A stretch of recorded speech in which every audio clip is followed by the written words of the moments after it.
and welcome to Daily Current Affairs by Ekam IAS. Today is 20th June 2019 and the topic we are going to discuss is Central Equipment Identity Register, HTBT Cotton Controversy, GEAC, Financial Stability Development Council Map Aided Program and the previous year question revision series. So coming to the first topic, that's a Central Equipment Identity Registry, CEIR. So this is a news because the Telecom Ministry, they are ready to roll out a Central Equipment Identity Registry in order to curtail the cloning and theft of mobile phones. So this has been happening across the country. So finally, the Telecom Ministry is doing something about it. Okay, and once implemented, the consumers whose mobile phones are lost or stolen, they can get the information from the Department of Telecom.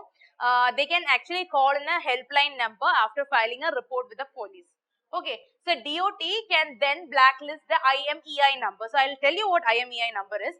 Then they can block the mobile device from accessing any cellular network, which will be done by any, if someone gets a mobile and all, if they use, so they'll block the mobile device. Okay, so CEIR, it is basically a database. So database will be, comprises of IMEI numbers. Okay, so in line with the global practices, this identity register will be having three lists. So three lists will be there. One is white, then grey and black. Okay, the mobile phones with IMEI numbers in the white list will be, permitted for use. So whichever will be in the black list that are reported stolen or lost, and it will not be allowed to access the network. And the devices in the grey list will be the ones that do not conform to standard, but yet will be permitted to connect with the connect under the supervision. Okay, so the concept of this registry is been developed by GSM Association or GSMA. It is a body of mobile operators, equipment manufacturers, software and internet companies, and many other stockholders are there who are related to this telecom ecosystem. So CEIR, they will also have access to GSMA's global IMEI database. They will allow the comparison of IMEI numbers to identify the counterfeit devices. Okay, so the main objective here are, one is the curtailment of the counterfeit mobiles, then blocking of whichever lost mobile are there, then maintaining a registry of all equipment identity, that is to facilitate the list of a valid devices. So only if you have a list, you will know whichever things are stolen, whichever are they still operated, and all. This list should be made only after taken the database of various devices. Okay, and it will also facilitate IMEI based lawful interception. Okay, so what is IMEI? IMEI is basically a 15-digit number. So it's like a unique identity number for each mobile device. It is usually found printed inside the battery compartment of the phone. Okay, and it can sometimes also seen on the phone screen also. You can enter a number on the dial pad. It's hashtag 06.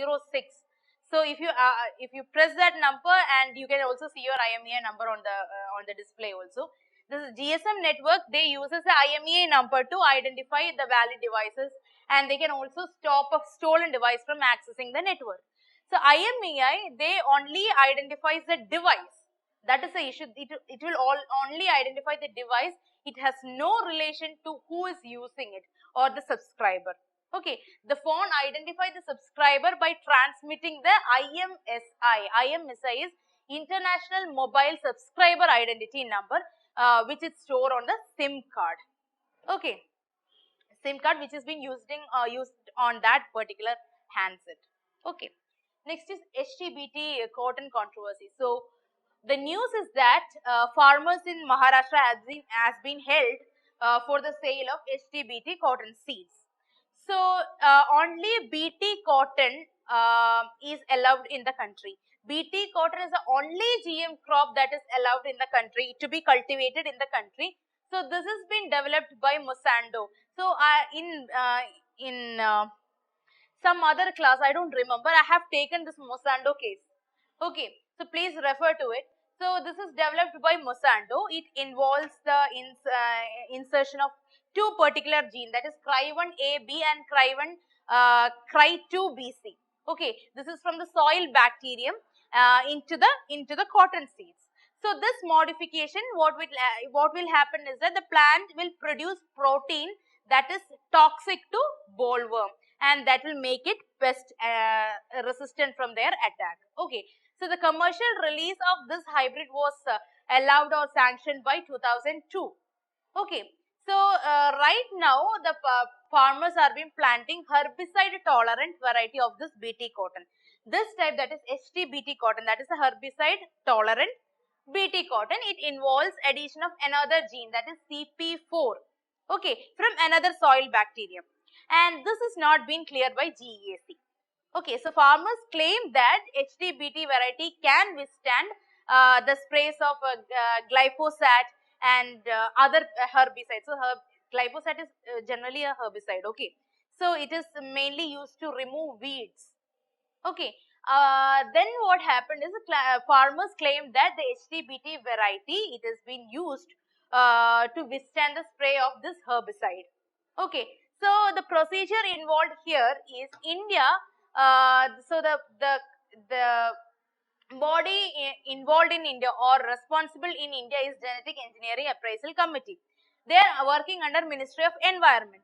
So they will access the safety, the safety criteria of a genetically modified plant, and they will decide what to be cultivated and what not to be cultivated in the case of genetically modified plant or GM plant. Okay, so GEAC, they comprise of many experts and government representatives, and they will take a decision and put this in front of Environment Ministry before any crop is allowed for cultivation. Okay, so besides BT cotton, they have cleared two other genetically modified crops also, that is brinjal and mustard. Okay, but this is not yet received approval from the Environment Minister. So many acts are there regarding this BT cotton issue. The legally sale and storage or transportation or even usage of GM seeds, this has been punishable offence under Environment Protection Act. Okay, and unapproved seeds can attract action from Seeds Act. Seed Act is of 1966, and you have Cotton Act also. So Environment Protection Act, it provides a jail term of around 5 years and a fine of 1 lakh rupees for violation of its provisions. And there is another act also charging based on it. It is Essential Commodities Act, and also from the Indian Penal Code also there is enough legislations. Okay, next is GEAC. GEAC, as I have already told you, it is India's apex regulator for GM seeds. So it is responsible for appraisal of proposals relating to genetic engineering products, and these are being submitted in front of Environment Ministry. So it is responsible for appraisal of activities involving large scale use of hazardous microorganisms and also recombinants.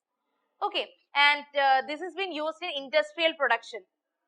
Okay, so this has been taken care of by Genetic Engineering Appraisal Committee, and its functions under, as I already told you, MOFCCC, and it is being chaired by a special secretary or additional secretary that is from the ministry itself, and it is co-chaired by Department of Biotechnology. Very important. Okay, next is Financial Stability and Development Council. So this is a news because FSDC's 20th meeting was held. This has been headed by the Union Minister for Finance. So this is also an apex regulatory body. It is regulating the financial sector, that is bringing healthy and efficient financial system in the economy. So this was established in 2010, and the first meeting also was held in 2010 itself. So this has replaced the high level coordination committee on financial markets. So there was already a committee called as HLCCFM, that is the high level coordination committee on financial markets. So this was doing the regulatory function, coordinating function informally before setting up of FSDC. So now that FSDC is set up in 2010, they have been taking care of all those functions. The other thing was informal group. Okay, and so the composition is mainly The chairman is finance minister, and other than finance minister, it has members from RBI. So RBI governor is there, then head of SEBI, IRDA, then PFRDA, FMC is there, then financial secretary is there, then secretary of Department of Economic Affairs is there, then Ministry of Finance, Ministry of Finance is already said. Then chief economic advisor will be there. They are all the members in the FSDC. Okay, so they would monitor whatever provision is happening in the economy, including the large financial conglomerates. Okay, and it will also address the regulatory coordination issues, and they'll push for this financial sector development. Also, they'll assure financial literacy, financial inclusion. Okay, these words like financial literacy and financial inclusion, if you come across such words, please note it, because if you add such words in the answer writing, it will be very beneficial for you. Okay. Next is map aided program. If you are getting tired with the national parks daily, please let me know, okay, because only like 6 national parks are left now. 6 or 5 national parks of different states are left now. So if you are getting tired of it, we'll take a break and do something else and come back to this. So please let me know in the comment section. So we have National Park of Nagaland. There is only one national park in Nagaland according to Wikipedia. Okay, so it is Intanki National Park. Intanki National Park is a wildlife park. It is in the Perain district of Nagaland, and it has many rare animals like hulo gibbon. It has golden langur, hornbill population is there, palm civet, then black stork, tiger, then white-breasted kingfisher, okay, monitor lizard. There are many variety species in Intanki National Park, and it is the name Intanki. It is derived from Zeme dialect. Zeme dialect is it is being spoken by Zeliangrong tribe. It is the indigenous tribe of Nagaland. Okay. So I have marked it. It is towards the southwest of Nagaland. Okay. Next is PQRS. I'll read out the question. Consider the following statement. The International Solar Alliance was launched at United Nations Climate Change Conference in 2015, and the alliance include all the countries of United Nations. So the first statement, coming to the first statement, International Solar Alliance is being introduced or launched in United Nations Climate Change Conference, because that is known as the Paris Agreement that happened in 2015. So Prime Minister Narendra Modi proposed this particular alliance, and 122 countries come together in order to fulfill this particular mission. So all the countries of United Nations are not members of this alliance. Only 122 countries are there, and from that also only 55 have ratified, I think. Okay, please check it. So the answer for this question will be A1 only, because only statement 1 is correct, statement 2 is wrong. Okay, so that's all for today, guys. I hope you enjoyed the session. Thank you so much. Good night.